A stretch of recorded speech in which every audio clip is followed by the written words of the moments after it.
Oops. Hey guys. Okay. Hello everyone. Good to see everybody. Thanks for joining in tonight. Exciting to do another Instagram live. We have another very special guest today. His name is Kwik, and he's a brain expert, and we're going to learn a lot of very useful things about our brain today. How to learn better and faster, how to memorize better, how to activate our superpower, our super brain, how to read more words per minute. We're going to learn what are the best foods and best nutrition for our brain, and many other things that that Jim is going to share with us. Samo da pozdravim sve na srpskom jeziku. Hvala što ste opet došli danas da pratite ovaj Instagram live. Uradit ćemo ga na engleskom jeziku. Danas imamo za gosta Kwika, koji je svetski poznat ekspert za mozak, za ubrzano čitanje, za memoriju i mnoge još stvari koje se tiču aktivacije naših super mogućnosti, barem kada je u pitanju mozak. So I'm going to invite Jim. I hope he's here. I'm going to invite him into this live so we can start this exciting conversation. I'm really looking forward to learn a lot from Jim. I've known Jim for several years. Had a pleasure to host him as well in some of my tennis games in Australia and also in New York. And there he is.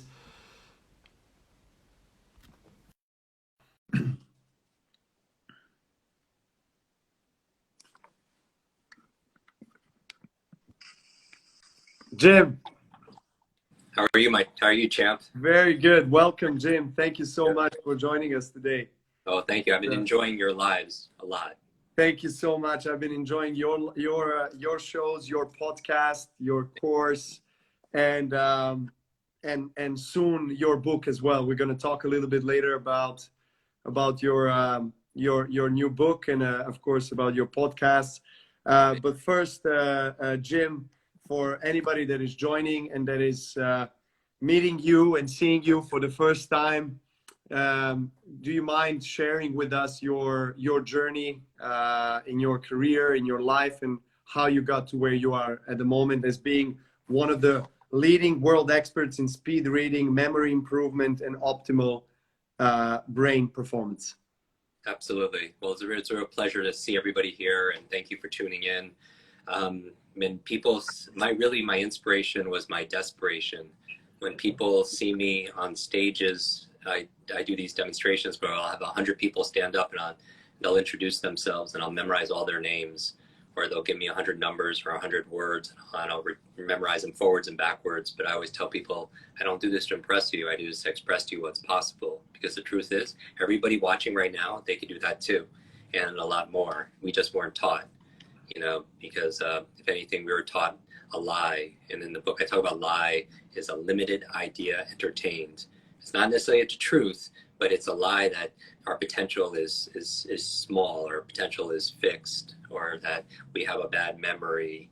And because I know this, because I grew up with learning challenges.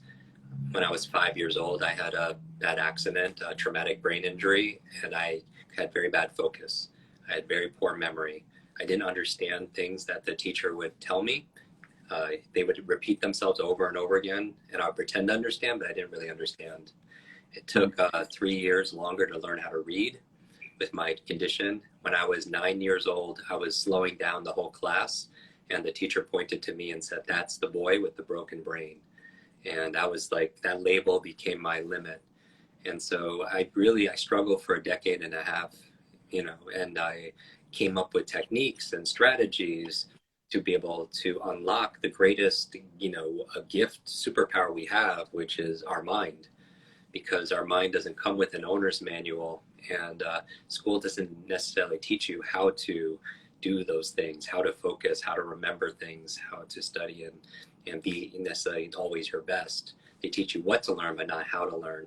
And so I devoted my life and my mission the past 28 years to teaching people how to unlock this incredible brain that they have. Everyday people, any age, any background, any career, any education level, financial situation, gender, history, everybody has this power.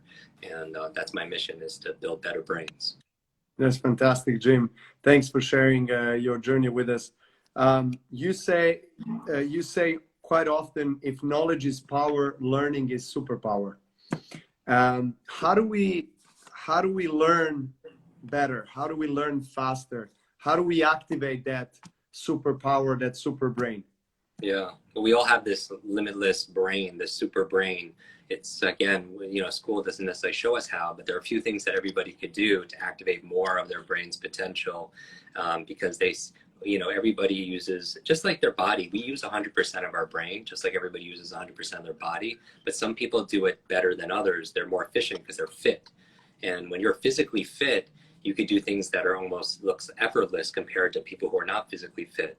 Well, I want people to be mentally fit, just like how with your trainer, a physical trainer, they make you stronger, faster, more flexible, more pliable, and more energized. I want your mental muscles to be stronger and more flexible and faster and have greater endurance and energized. And there are things you can do to be able to do that. So a few of those things, and I recommend people take some quick notes on this, because I'll give them some real practical tips. That what you could upgrade, because more people upgrade their phones than they do upgrade their minds. They upgrade their apps more than they do upgrade their brains. So there's hardware and there's software. And so in the podcast and the programs you mentioned in the book, we teach them how to remember names, how to learn language, how to give a TED talk from memory, how to read faster, how to focus. But there's also have to take care of the hardware. So some of those things, you and I have talked about, I've learned from you a lot, because getting your mind right, if you get your brain right, your mind and your life will follow. And so places that we could go deep in, there's things like a good brain diet. What you eat matters, especially for your gray matter. That will help your memory. That will help your focus. There's certain foods that will help, that are neuroprotective, will protect your brain and help you learn better. There are getting rid of negative thoughts. We know that thoughts are things. Your brain is like a supercomputer, and your self-talk is a program it will run.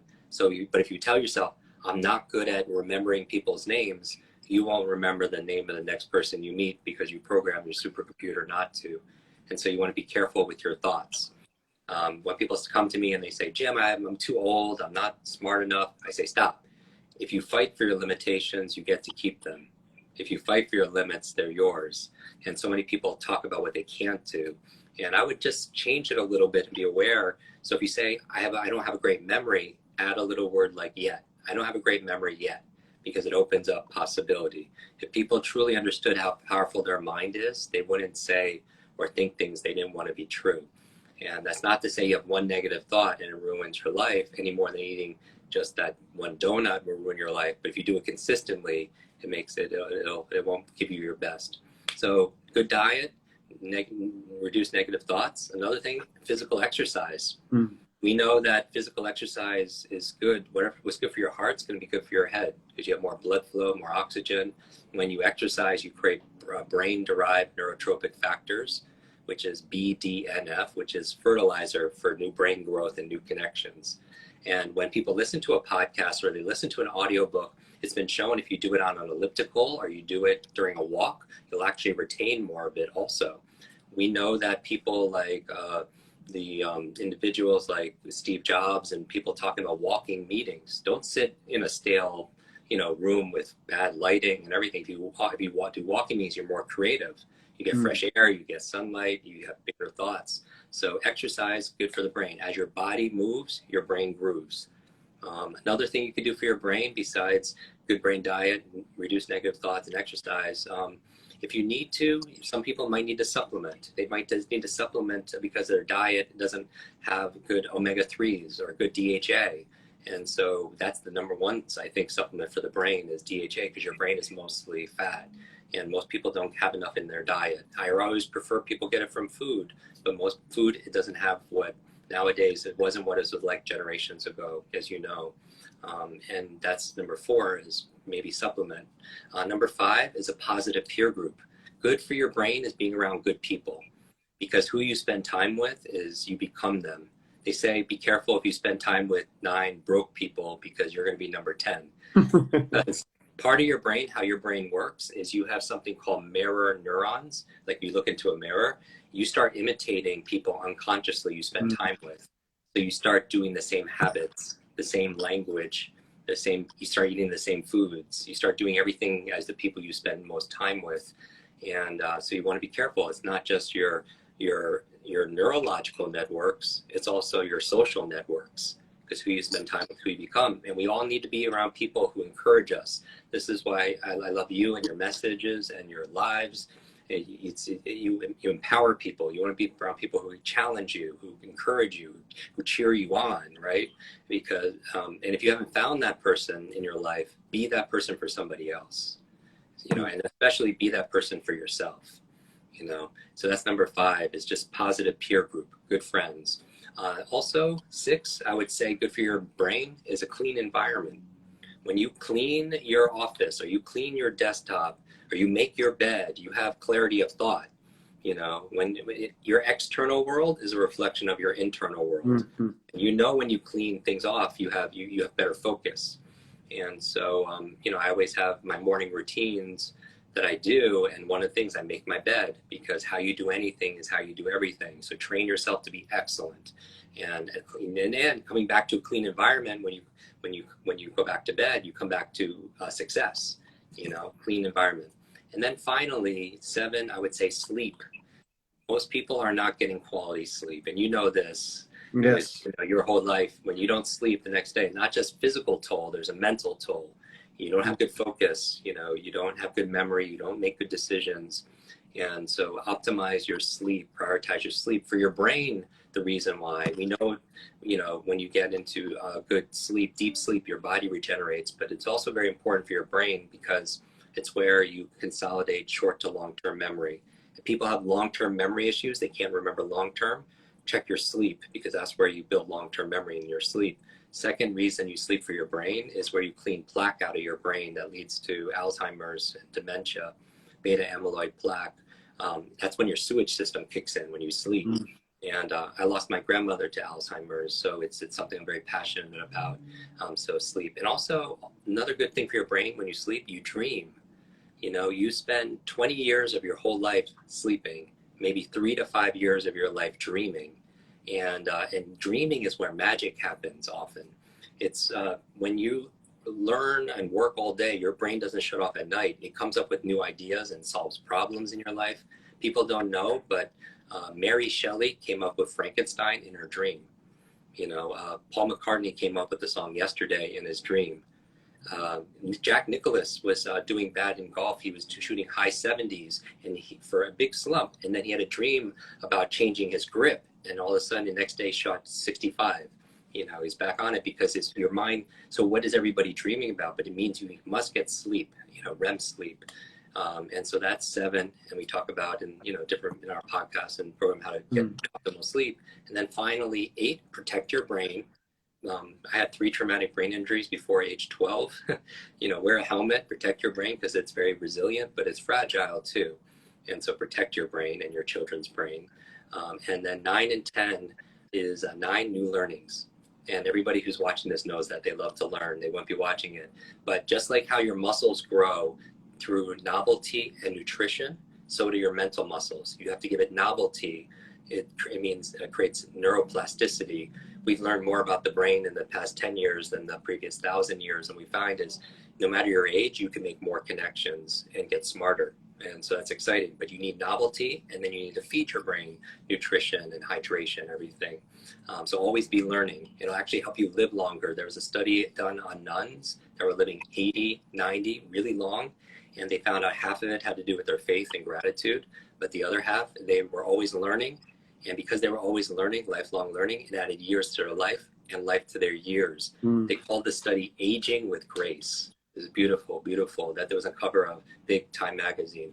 And then finally, best thing for your brain, besides all these things, is stress management. Chronic stress shrinks your brain.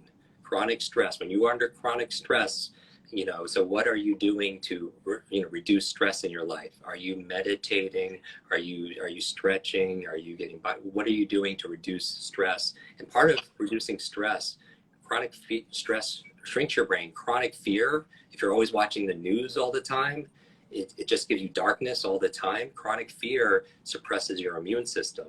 It's an area of science called psychoneuroimmunology. Psychoneuroimmunology.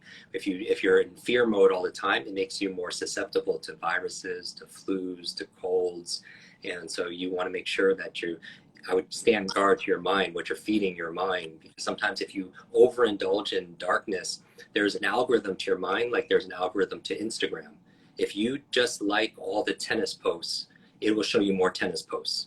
Right? If you watch all the tennis videos, the algorithm will feed you more what you engage with. Well, same thing with the human mind. If you're just feeding it fear and darkness and sickness, it'll just start newsfeed through your mind. That's all you see.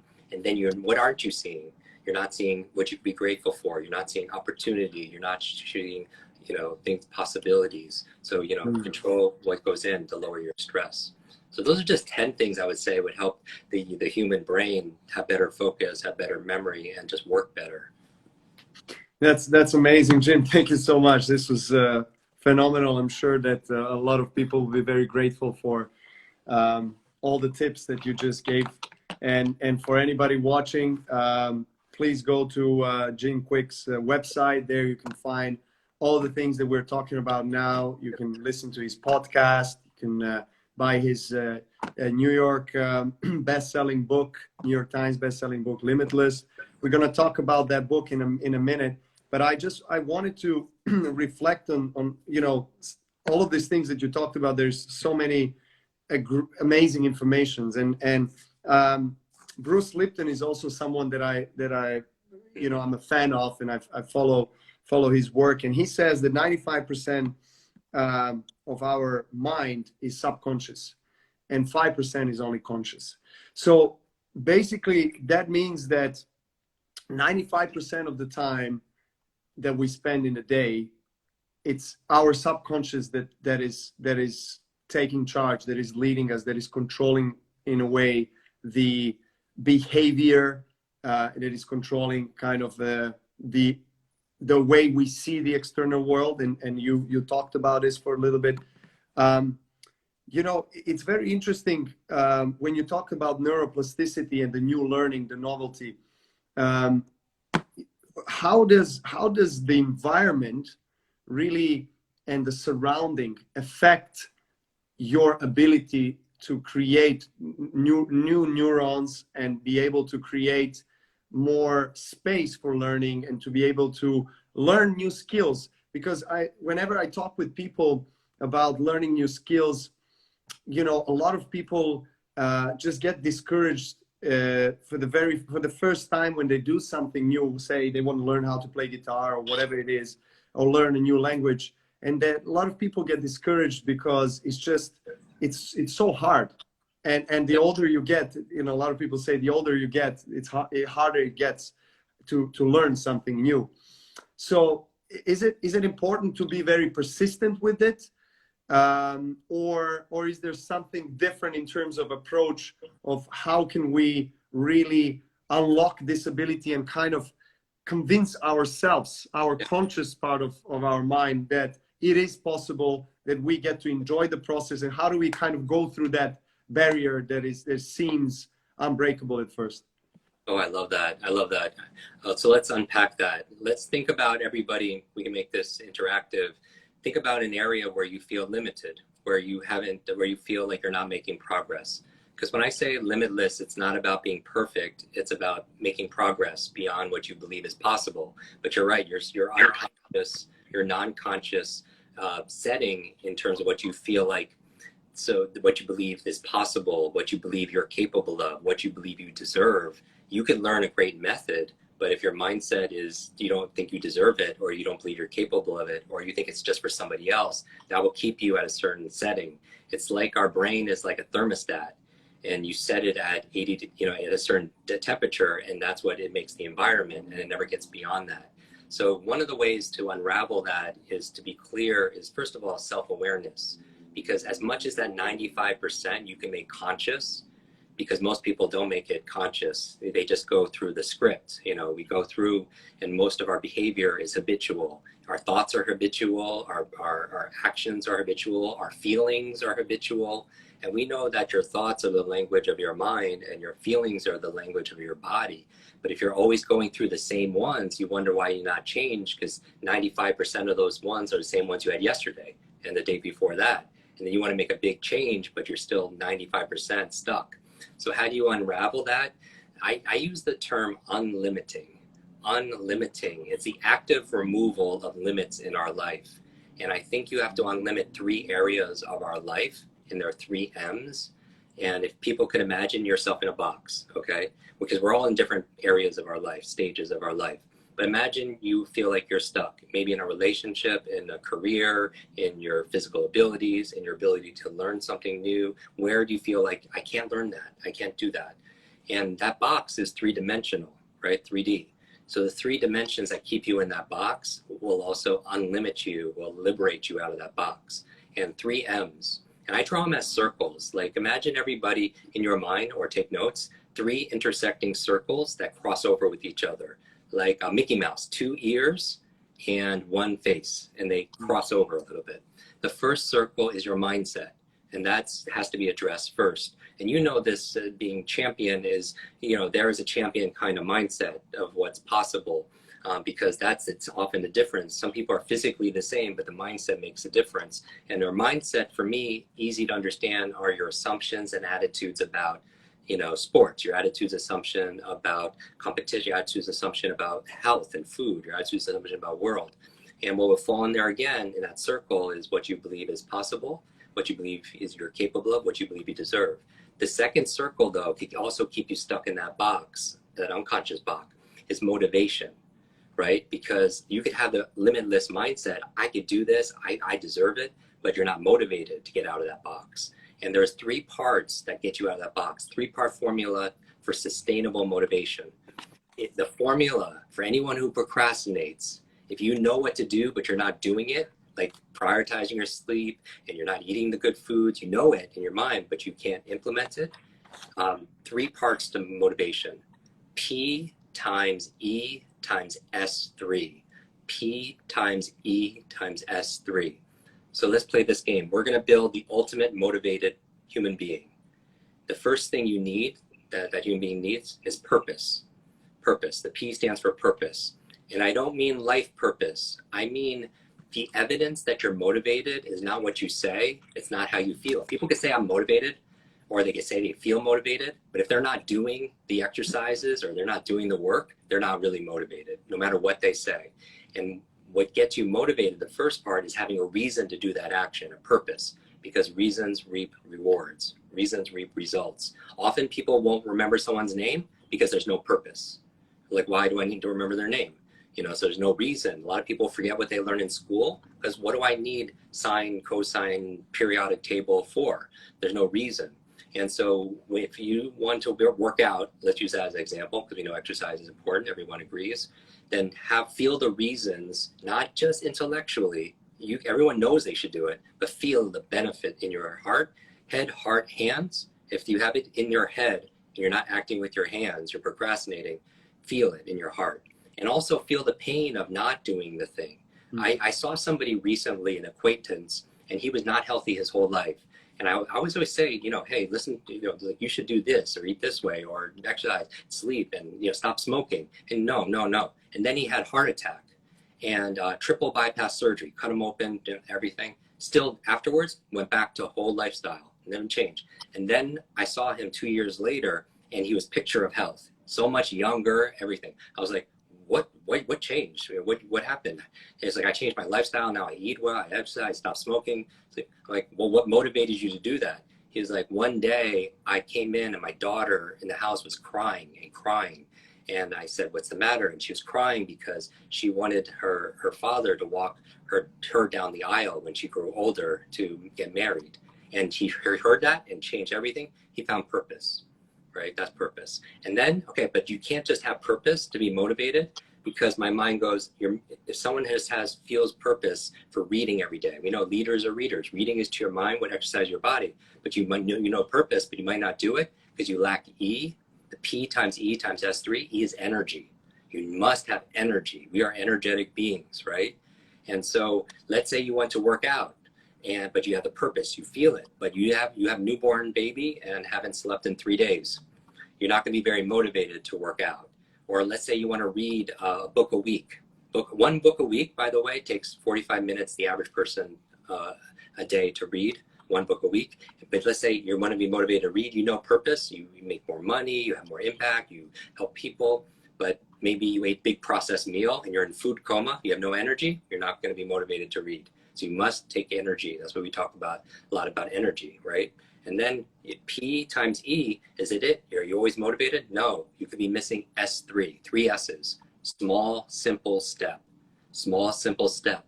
Because often people are not motivated because their goal is way too big. Yeah, I want to be, top champion. I want to have a perfect body. I want to meet soulmate and live happily ever after. I want to create $1 million business. Way too big. And if it's too big, intimidating, you're not going to be motivated. If it's too confusing, confused brain doesn't do anything. And so small, simple step is, maybe it's not working out for an hour. Maybe that's, for some people, that's too big. So maybe a small, simple step, putting on running shoes. Maybe reading for an hour, too big in their mind. Maybe small, simple step, opening a book, reading 1 line, 2 sentences, right? Then you're more likely to do it. And how you find your small, simple step, everybody, ask yourself question, what is the tiniest action I could take that give me progress towards this goal? So tiny, I cannot fail. What is the smallest thing you could do? And then little by little, a little becomes a lot. And going back to persistence, if you're persistent, you could achieve it. But if you're consistent, you could keep it, right? You want to be consistent, little by little, every day. Because some people could do it for short term and get that, and achieve that success. But if they're not consistent, they lose it. And so little by little becomes a whole lot. And so that's small, simple steps add up to big things. So mindset, motivation, and the last M, the last circle, is methods. Methods. Now, these are the strategies on how to be physically fit. These are the methods for, having good diet. These are the methods for building a business. It could be any area of your life that you struggle with, or your methods for reading, or your methods for memory. Now, here's the magic for everybody. Here's the aha. Where mindset crosses over with motivation, I'm going to give you 3 I's. You have inspiration. Inspiration. So you have mindset experts and mindset books. I recommend a book called Mindset by Dr. Carol Dweck. Very, very good book. Motivational experts, motivational books. Where they cross over, you have inspiration. And you have inspiring books, you have inspiring speakers, you have inspiring movies. And inspiring people, like they see you perform and they get inspired because it changes their mindset, what's possible, and it motivates them for a little bit. And that's inspiration. The second I, it's when mindset crosses over with methods. Mindset and methods cross over, you have ideation. Ideation, what does that mean? It's just an idea. Because in your mindset, maybe you believe limitless mindset, and maybe you have methods, but it stays in your head because you don't have motivation. So that's just ideation. And then finally, where motivation and methods cross over, last I, you have implementation.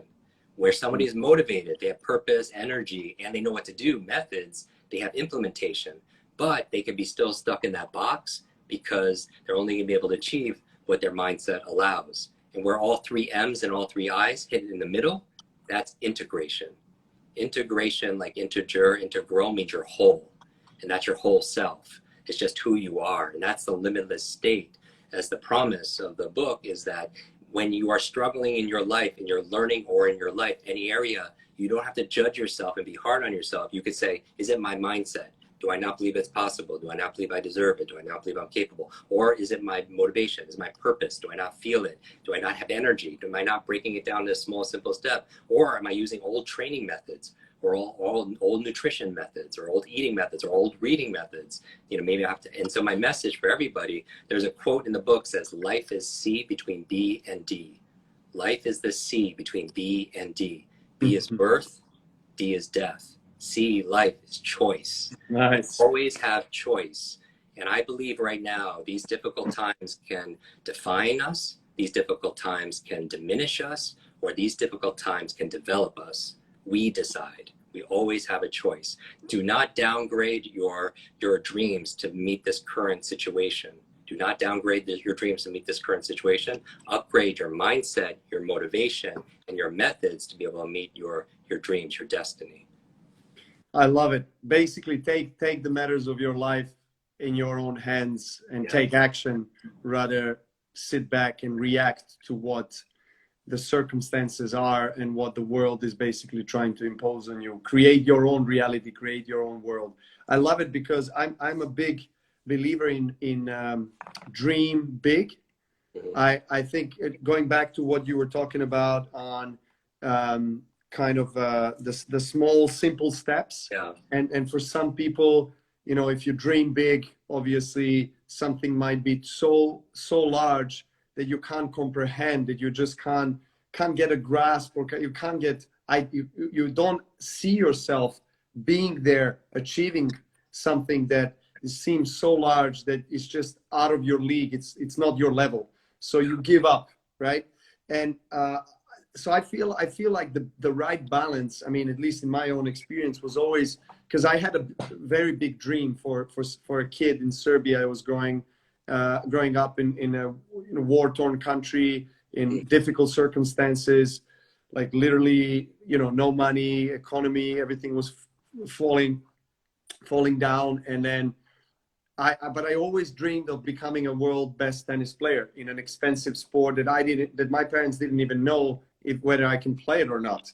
I was 7 when I actually, you know, had a dream, very vivid dream. Talk about dreams. I had a very vivid dream of myself holding a Wimbledon trophy and being there and achieving my dream, reaching my dream of holding a Wimbledon trophy and being #1 at the same time. In 2011, that happened. So I'm really grateful to my parents and for them to create such environment for me where that dream didn't seem to be unreachable. It didn't seem to be unrealistic, impossible. Even though there's a lot of like super majority of the people that just, you know, told me personally when I was 8, 9, 10 years old, but also to my parents, what are you doing? Why are you telling him this is achievable? I mean, he's never going to make it. I mean, how can you make it? You know, your country is falling apart, and you know, you have no money. He can't even travel to tournaments, and you want him to be a #1 tennis player in the world, where we have zero tennis tradition and history in our country, you know, on that level. So I do believe that if you dream big, you know, you should dare to dream big. And it's not a bad thing, absolutely. Yeah. But I also believe in mental clarity, and in order to have a mental clarity, and in order to take the small steps that you were referring to, you need to have short-term goals and long-term goals, right? You have to have a daily routine and habit that is going to allow you to develop and grow, and eventually gain strength and courage and confidence, so that one day you feel, every single year, you feel like you're getting closer and closer to that dream. So this is, it's very powerful, Jim. Thank you for sharing that, because I can definitely relate to what you're saying, because I you know, I've been through that in my own life, where I've been through, you know, one extreme where everything seemed impossible for majority of my environment, except, you know, myself, my parents, and very few people, and then reaching that dream and being able to in a way analyze and observe my life and my career and what I've been through, and understanding this whole journey just makes me more grateful and more appreciative, and I can also be identified with what you're saying even more. I can definitely confirm to anybody watching now, everything that Jim is saying, it is true. I've been through that. Everyone can go through that in your own field of life. But as you said, the small thing, making your bed in the morning, understanding, you know, that the clean environment affects you, affects your clarity. And then I think the big one that you talked about is purpose. Yeah. Because, you know, if you have a dream, you want to, you know, be the best sportsman in the world, or you want to be the best doctor in the world, or whatever it is, you want to help this many people, you know, I think there has to be a purpose that is noble and that is in, I think, aligned with the life's values and in harmony with yourself and with life and universe. I truly believe that, because I mean, we have, you referenced that we have the supercomputers, the smartest computer and the most sophisticated computer is right there, and I fully agree with that. And that computer is a mechanism of some kind as well, so it does follow their habits and routines. So it will follow whatever you tell him to follow, whatever your intention is, whatever your motivation is, whatever you see in life as realistic for you. Whatever the narrative is on a daily basis, this is what you're going to become. You know, wise sages in Serbian Orthodox religion, some of them said very wise things. Is if you think that you can make it, you will make it. If you think that you don't make it, that you cannot make it, you will not make it. You're right, one way or another, right? Yeah. And it's not only of course, in Serbian Orthodox religion, it's in all religions. It's you know, all the sages are talking about this, because the whole wisdom is there of understanding that you hold the power in your hands, of your thoughts, of your mind, of how the manifestation of the external life will be, depending on your internal dialogue and narrative. So that's very powerful, Jim. Thank you so much. I just got goosebumps. It's nice. It's amazing what you're saying, because despite your external environment, maybe there wasn't a lot of resources and people saying, oh, this is not possible. And usually when people tell you what's not possible, they're talking about themselves, right? And their limitations of what's possible in their life. And I always say to people, don't take criticism from people you wouldn't take advice from. Don't take criticism from someone you wouldn't go to advice from. And I'm saying that it's not about the external world, it's really about the internal world. Like the fact that you grew up in that environment, but your internal environment, you know, what you nourish flourishes and gets better. And so how did you, like, and sometimes the people that bring you down, you give them the power because, you know, and maybe they have good intentions. When I say positive peer group, maybe family and friends, they have good intentions. They don't want you to get your hopes up. They don't want you to get hurt. Right? You know, they want you to fall down, you know, but they can be sincere, but they can be sincerely wrong about your capabilities. And, you know, holding that constant and just working for it every single day. I really think the success formula is exactly that. You know, everything you describe about your dream is that purpose, that P times E times F3. Dream big, purpose, and then take those small actions every single day consistently, because, you know, and feel it. And feel, as you said, you have to take the purpose and you feel it. You feel the energy. You feel your heart is fully supportive of that purpose, because it's aligned with life's values. It's aligned with everything that you know is good in this world, you know, because your parents taught you of you know, character features and virtues and life's values that they want you to stand for and represent in life. And when you feel that you want to do something that is noble, somehow your heart resonates with your mind, everything is aligned, and you know exactly that is the purpose. And then somehow life arranges things, everything opens up, and all of a sudden everything flows, right? Where your attention goes, energy flows. And so Jim, before we move on to the questions, if you don't mind, we're gonna have comments on, and we're gonna see see what the questions are from people watching. I just wanted to ask you the last question, because obviously there's so many things we can talk about. We don't have so much time. Obviously the nutrition, you mentioned the DHA, the fatty acids, very, very important. You mentioned the clean environment. You mentioned the stress management, something that is very important, meditation, the breathing techniques and exercises. I think that's, that's something I do, every day, and it helps me tremendously. Sleep, deep sleep, is also crucial. So do you think that you have to go to bed sleeping at a certain hour? Because the REM sleep that you refer to, science actually says that that REM sleep usually happens between 1 and 4 a.m. So do you have to go to bed by a certain time?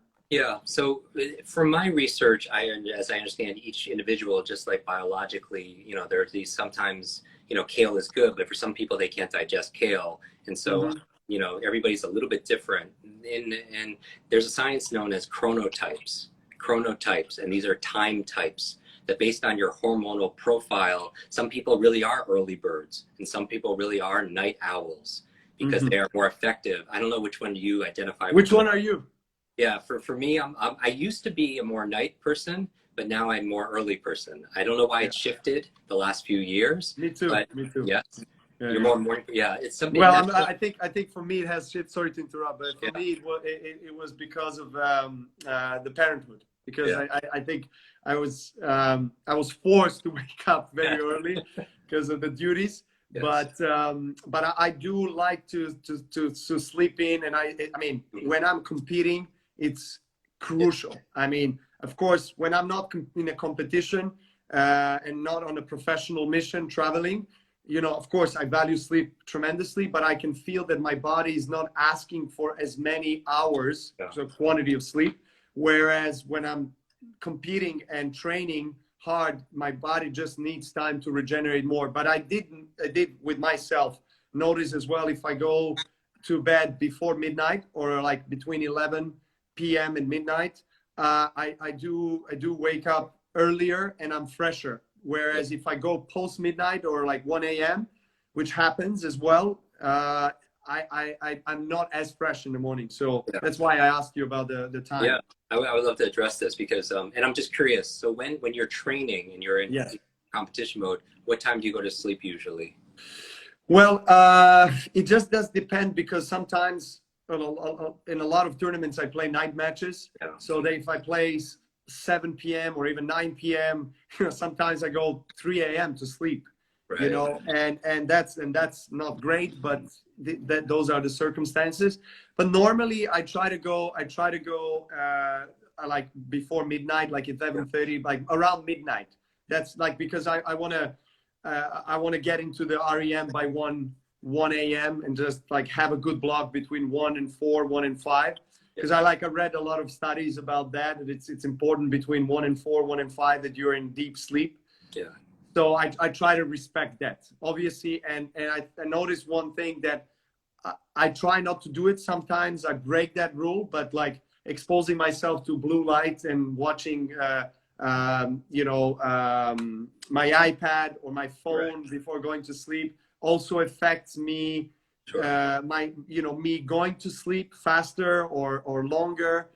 Because obviously your brain is working at a certain speed if you're processing the information, so it's harder to get to fall asleep.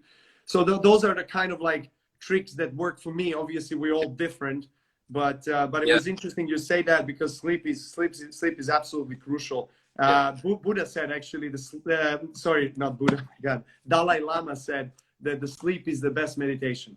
I truly believe in that. I mean, that's it's best time for regeneration of your brain, of your body.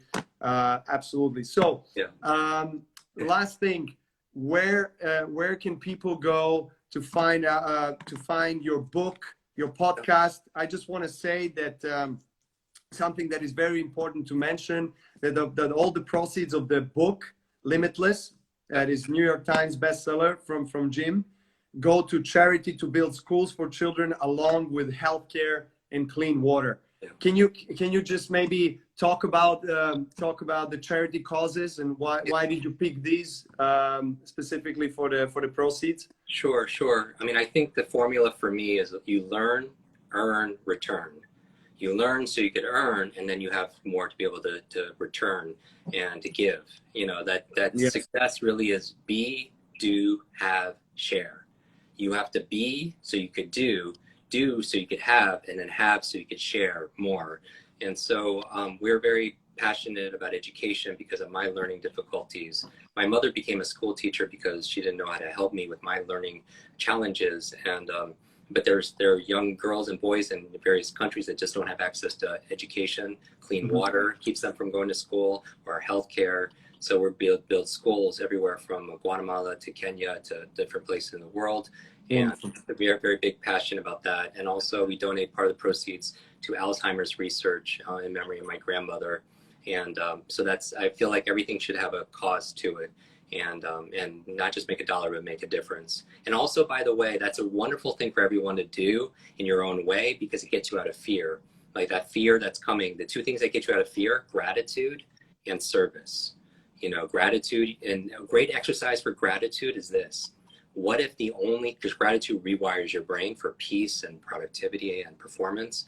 What if the only things you had in your life tomorrow were the things you expressed gratitude for today?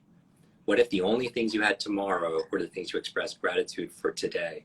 Because I believe what you appreciate appreciates. What you appreciate appreciates. It gets better. And so so we have a book called Limitless. This is called Limitless. You'll see it backwards here, but it's at limitlessbook.com. limitlessbook.com, and then we gift everybody. I want this to be the most read book on everyone's shelf. A lot of people buy a book and it sits on your shelf and it becomes shelf help, not self-help.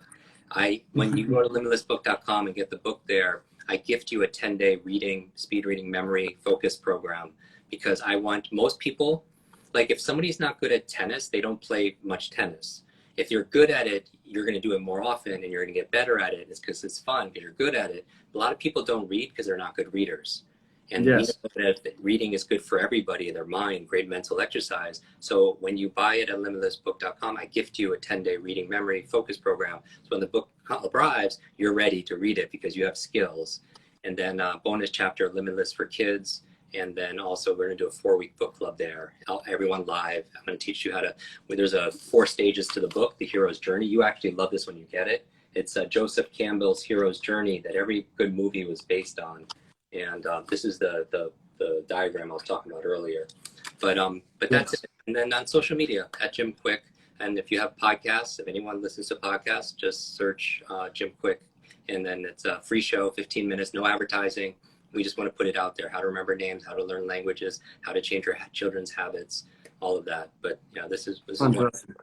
Yeah. Thank you so much, Jim. And if you don't mind, just before we end this conversation, if you don't mind answering 3 questions from yes, I'm just gonna turn the comments on, so anybody there, you can ask your questions to Jim and myself. I'm gonna go through some of the questions. Thank you, by the way, Jim, for your efforts and your energy. It was amazing. And also thank you guys for asking questions. I'm just gonna go through some of the questions right now. Let me see. The profile name Sodi Ryan, thank you for your question, Ryan, is asking, can you please ask Jim what are the books he reads and that he would recommend, and what are the books basically behind you? What are your favorite ones? Oh, this is real bookshelf. It's not like special background. Some of my favorite books, The Magic of Thinking Big is a wonderful book. It talks about dreams. Another great book is Man's Search for Meaning, meaning that everybody can have, bad things happen, but you could decide what things are, that you can maybe find a gift in anything. And so I like Magic of Thinking Big. I like Man's Search for Meaning. I like I like a book called The War of Art. Is a wonderful book. The War of Art, not The Art of War, but The War of Art. And so many good books. It depends on what they were most interested in subject-wise. That's great. What the subject is, but there's so many good books. Start with Why by Simon Sinek, great book. Finding Your Purpose, good book. Phenomenal. Okay, so we have a question from Lucy here. Should we fear this coronavirus, and what should our mindset be in these particular circumstances? Great question. Great question. So what we're saying before at the beginning of this conversation, which I don't know how many people are listening, that if you will just look at fear all the time, it suppresses your immune system, makes you more susceptible to colds, flus, viruses, and that chronic stress will shrink your brain. When I said life is a C between B and D, B is birth, D is death, C is choice, there are 5 choices you can be making. I feel like the metaphor everyone could have is we're cocooning. We want to come out of this as a butterfly, the symbol of transformation. And we're going through a life cycle, a change of economic cycle, earth cycle, health cycle. And so what are 5 quick things you could do while you're cocooning? Because when you're alone with your thoughts, your fears, your doubts. But 5 things you could do. Number 1, clarity. As you mentioned, your values, that you learned from your parents. When you're going really fast, sometimes we don't know if we're going in the right direction. So just check in with yourself, saying, what's most important to me in my life? What's most important to me in my career? What's most important in my relationships? And then the second question that you ask naturally, are my actions aligned with those values? Because a lot of people they say they're burnt out because they're doing too many things. Maybe you're not burnt out because you're doing too much. Maybe you're burnt out because you're not doing enough of the things that are noble for you. You know what I mean? And so number 1, clarity. Number 2, care. We talked about that. While this is going on, take care of yourself. The 10 things we talked about. Number 3, contribution we talked about. That will get you out of fear. You can make a choice. It doesn't have to be a big one. Just calling up a friend saying, are you okay? Or maybe somebody's elderly and making sure they have food, right? Something contribution. And number 4, creativity. During the Great Plague is when Shakespeare wrote Macbeth and Antony and Cleopatra. So you can make a choice during this time to be creative, because that's where the world belongs to, the creators. That's not going to go to AI. It's not going to go to automation. Your ability to create and imagine new things. What have you always wanted to write, or music you want to make, or how do you want to create? And then finally, last C is capability. What can you learn? You have your to-do list, but what's on your to-learn list? And all these things would change your mindset from fear to fulfillment. That's wonderful, Jim. Last question comes from Kamis Krofani. Thank you very much for your question. What happens when one of your members of the family is the one that has negative energy? Yeah. So here's the thing. Sometimes when I talk about positive peer group, you can't get it perfect. The goal is never perfect. It's progress. You can love your family and still know that. I spend a lot of time in senior centers, to learn and help them with their memory. But you also hear a lot of regret. When people are taking the final breath, they share things. And the biggest regret is they shrunk their life to fit into something that other people expected them, family members or friends. They didn't date somebody or start a relationship because of what people would think. They started a career because they were expected to. And I would say if that's the biggest fear people have, is regret, is to say this.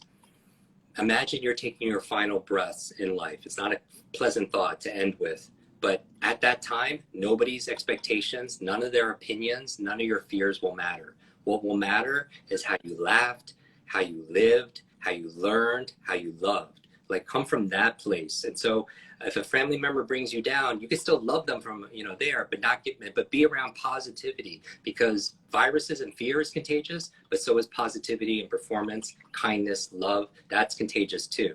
And that's all free. So spread kindness everywhere.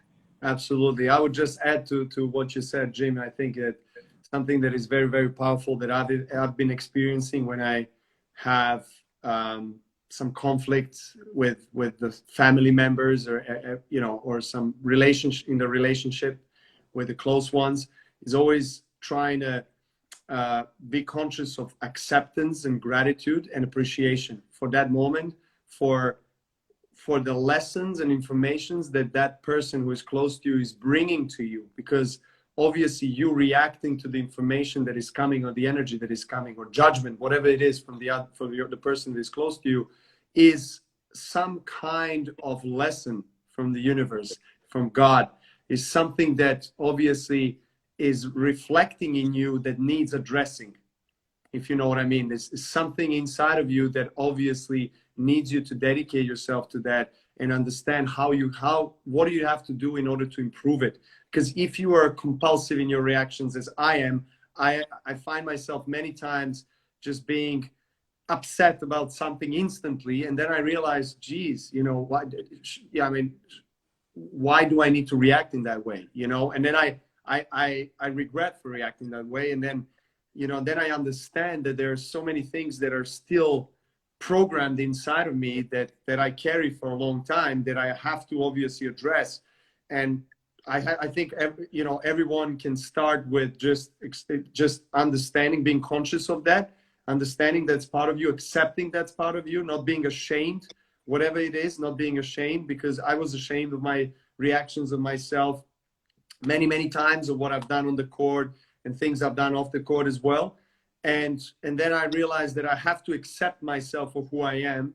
Yeah. And there's magic in the accepting and truly feeling that acceptance and loving yourself, and then starting to understand the different layers, you know, that need addressing in order for you to be the better version of yourself than you were yesterday. Yeah. So thank you, Jim, so much. I really appreciate your time and you being. Can I challenge everyone? Can I challenge everyone to do something real quick? Yes, please.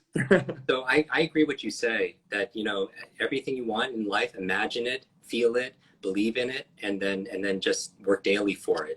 You know, and so you have to, success is knowing yourself, being yourself, trusting yourself, loving yourself, and then going for it. I challenge everyone to take a screenshot right now of this and to post it and share your big one takeaway, because when you want to learn faster, learn to teach somebody else. And when you share and pay it forward, the world is a better place.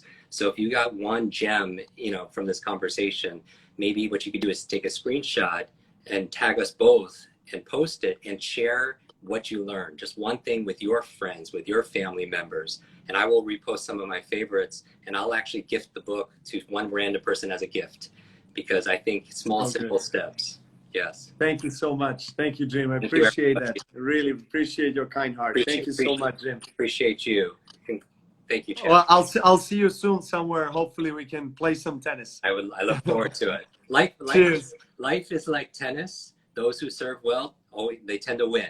Okay, they don't lose, they don't learn. So always serve. Although my strength is returning. That's good. And also returning the serve also. Absolutely. Right. Thank you, Jim. Cheers. All the best. Thank you.